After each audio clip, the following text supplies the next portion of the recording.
Selamat pagi Bapak Ibu yang ada di rumah, saudara-saudari seiman. Kita bersyukur untuk hari ini masih bisa menonton video ini, Devotion from Home.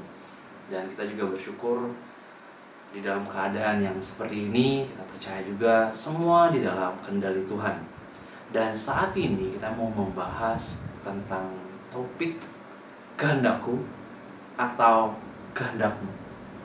Dua hal ini terkadang sering kita lewati bersama, terkadang juga lebih mengutamakan kehendak kita, bukan kehendakmu, tapi terkadang juga kita lupa akan mengutamakan kehendaknya Dia terlebih dahulu untuk kita ikuti. Dan saat ini kita mau belajar juga dari kitab 1 Samuel 30. Nah, di sini langsung saja kita buka di kitab 1 Samuel 30 ayat yang ke-8. Saya bacakan. Kemudian bertanyalah Daud kepada Tuhan. Katanya, haruskah aku mengejar gerombolan itu? Akan dapatkah mereka kususu? Dan ia berfirman kepadanya, kejarlah, sebab sesungguhnya engkau akan dapat menyusul mereka dan melepaskan para tawanan. Mari kita berdoa. Bapa, kami mengucap syukur untuk hari ini.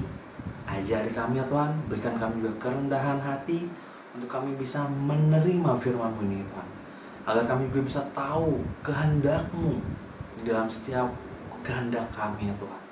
Dan kami percaya Tuhan, firman kali ini memberikan suatu terobosan, memberikan suatu hikmat baru ya Tuhan, ketika kami menjalani kehidupan kami selanjutnya Tuhan. Terima kasih Tuhan. Ya, doa kami di dalam nama Yesus. Amin.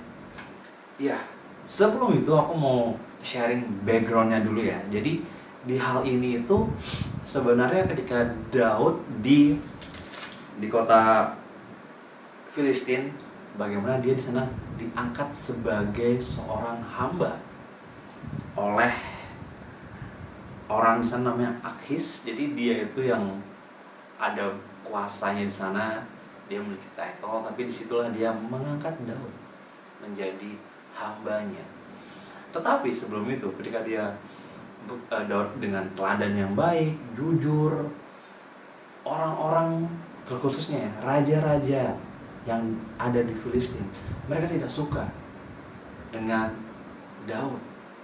Oleh sebab itu, Daud dipulangkan kembali ke negerinya, ke asalnya. Suatu momen mereka pulang dan mereka sampai ke negerinya mereka, yaitu negeri Ziklag. Di sini ketika dia pulang, mereka dengan teman-temannya Daud melihat di negeri Ziklag itu semua habis terbakar. Setiap orang yang ada di sana, dari perempuan, anak kecil, orang dewasa, orang tua, semuanya ditawan. Oleh siapa? Yaitu oleh orang-orang Amalek. Di sana mereka pada saat itu mereka berperang dan mereka menang, orang-orang Amalek itu. Oleh sebab itu, Daud dan gerombolannya, kawan-kawannya itu, pada saat itu mereka sedih. Bahkan tercatat di ayat yang keempat mengatakan sampai mereka tidak kuat lagi menangis.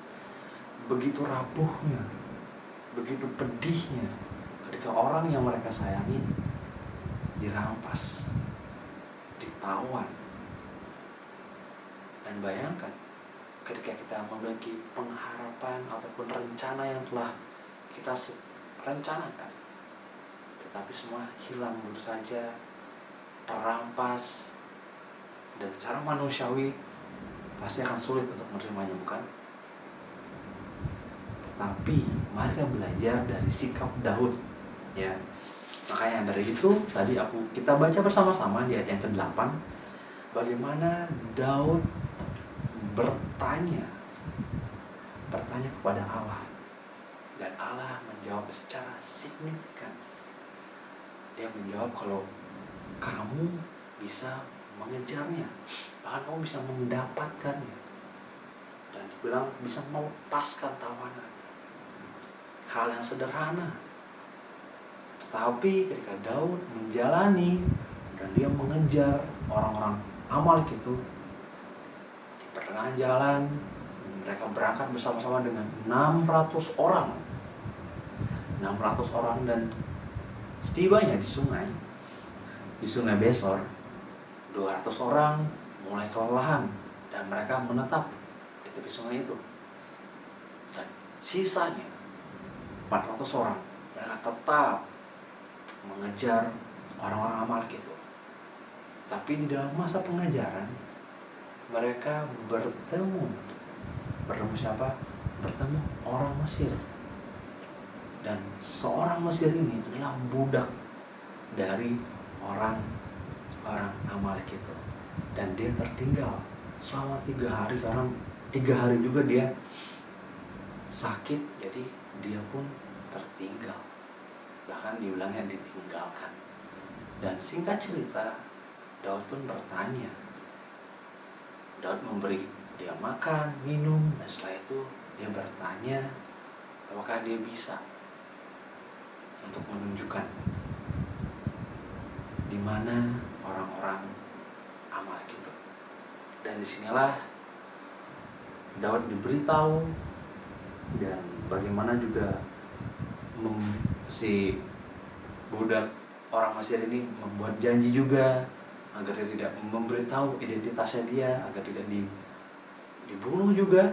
Tetapi disinilah ada cara unik Tuhan yang Tuhan kirimkan untuk Daud agar bisa mengejar orang-orang Amalek itu. Tidak dibayangkan, bukan? Bagaimana bertemu dengan orang Mesir. Bahkan kalau kita lihat historinya, bangsa Israel itu musuhnya orang Mesir juga. Mereka tidak akur, bukan? Oleh sebab itu ketika dia bertemu, tapi Daud memiliki hati, attitude yang obey, yang mau mengutamakan kehendaknya dia dulu, kehendaknya Allah dulu. Maka dari itu dia pun, singkat cerita, dia pun bertemu dan dia menghancurkan semua orang-orang Amalek pada saat itu. Semua dihancurkan, dan dicatat di ayat yang ke-18 dan 19 mengatakan, Daud melepaskan semua orang, semua apa yang dirampas oleh orang Amalek itu. Juga kedua istrinya dapat dilepaskan Daud. Tidak ada yang hilang pada mereka, dari hal yang kecil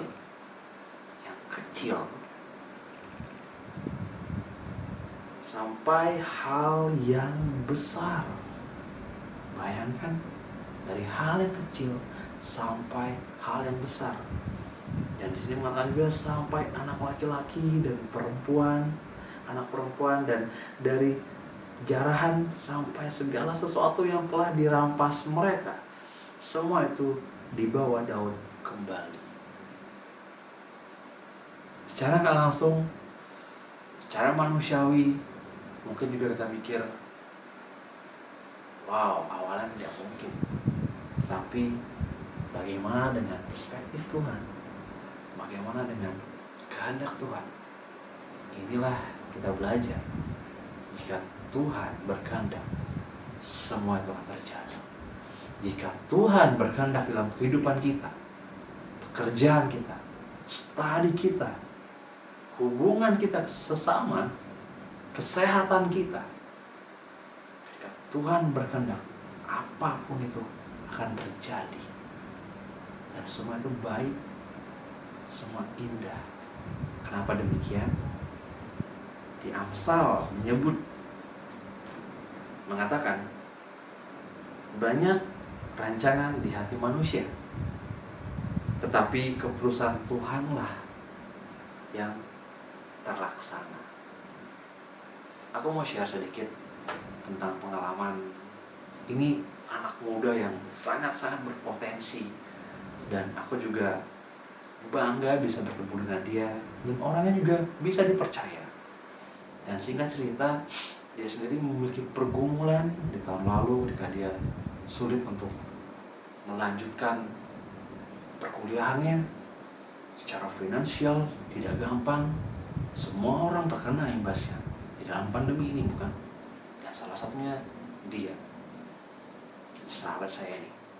Dan ketika 2020 telah terlewati, ketika dia menanti, berdoa, dan tahun 2021 ini dia memiliki proyek. Ada dua hal yang mungkin menurut dia itu sulit untuk diputuskan. Kenapa demikian? Karena ketika dia memiliki satu proyek yang benar-benar dia impikan, tetapi ada satu hal juga ini, kesempatan yang dia bisa belajar lebih lagi dalam kesempatan ini. Tapi sebelum itu, ketika dia melakukan proyek ini, ada beberapa hal tantangan secara finansial. Dia mengumpulkan, mungkin awalnya memang sulit ya, tapi dia dengan imannya dan Tuhan menjawabnya perlahan-lahan.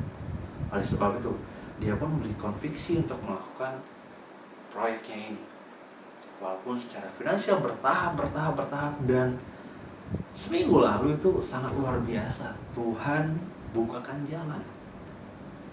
Let's say sampai 80% secara finansial tercukupi untuk proyeknya.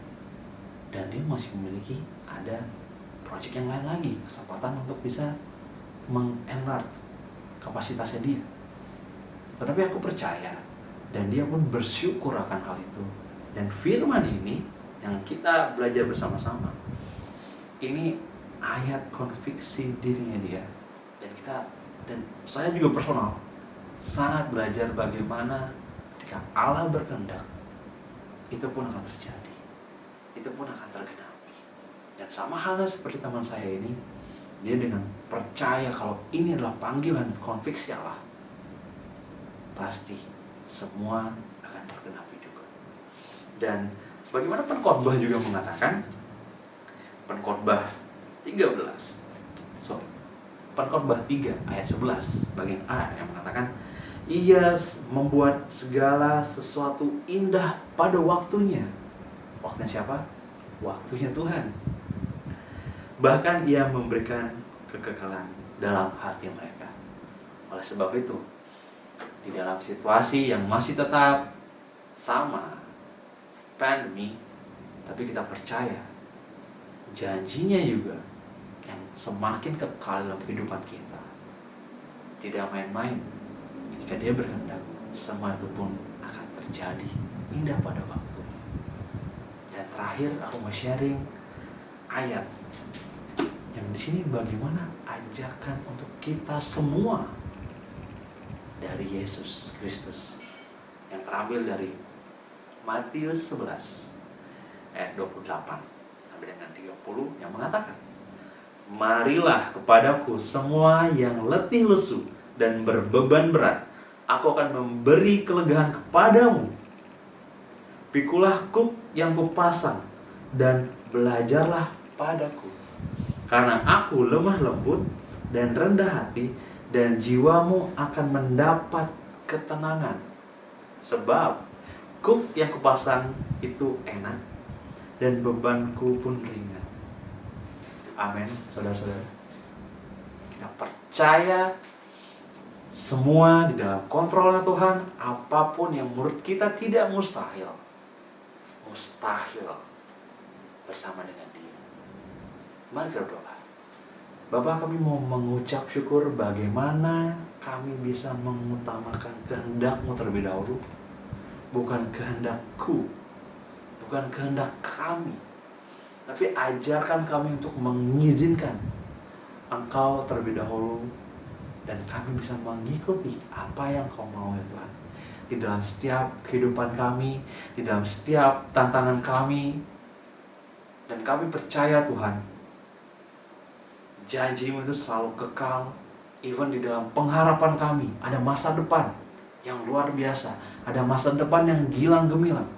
Dan kami percaya Tuhan, ketika kami, mungkin sekarang saudara-saudari yang ada di rumah, Bapak Ibu yang sedang sakit, kami mau berdoa Tuhan di dalam nama Yesus, Engkau yang selalu mengurapi, Engkau yang selalu memberikan kesehatan secara utuh ya Tuhan. Ada speedy recovery juga Tuhan, dan kami percaya Tuhan, ketika hal ini terjadi, ada kesaksian yang luar biasa yang bisa kita sebar, yang bisa kita share kepada orang-orang baik ya Tuhan. Even ketika mungkin ada teman-teman kita, rekan-rekan kita, Bapak Ibu Saudari ada di rumah, ketika challenge secara finansial, kenapa bisnisnya stagnan seperti ini, keuangan kami selalu menurun, di dalam nama Yesus berikan kami semua Tuhan hikmat, kedamaian, agar kami bisa berpikir secara jelas kepada Engkau, fokus kepada Engkau, dan kami memiliki kreativitas ya Tuhan. Karena kami percaya Tuhan, Engkau yang selalu memberikan provision, dan Engkau selalu akan memberikan berkat tepat pada waktunya Tuhan. Terima kasih Tuhan, berkati kami di dalam hubungan kami juga secara sesama kami, di dalam keluarga kami ya Tuhan. Berkat Tuhan, kasih karunia, damai sejahtera ada untuk kami semua ya Tuhan. Kami serahkan setiap kehidupan kami ya Tuhan, dan kami percaya ya Tuhan, Engkau yang luar biasa, Engkau yang selalu berdaulat di dalam kehidupan kami ya Tuhan. Terima kasih Tuhan, inilah doa kami di dalam nama Yesus.